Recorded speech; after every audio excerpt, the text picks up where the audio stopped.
How to fix new flashlight not working on iPhone iOS 18. Let's get started. First up, let's try to enable flashlight. For that, launch your control center. Now, navigate to the flashlight icon. Click on that. With that, flashlight will be enabled. By swiping up and down, you can increase or decrease the light of the flashlight. You can see that. Now to disable it, you have to click on the flashlight icon again. So this way you can easily use the flashlight in your iPhone. But in the case it's not working, what you can do is open your settings, scroll down, navigate to the option of General, head over to the option of Software Update, check for any new updates.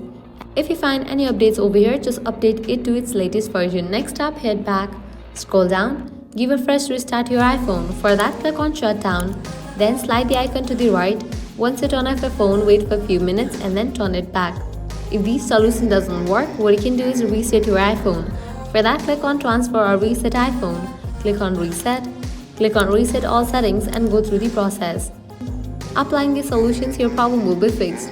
So this way you can fix new flashlight not working on iPhone iOS 18. If this tutorial helped you, don't forget to like, share and subscribe to our channel. Thanks for watching.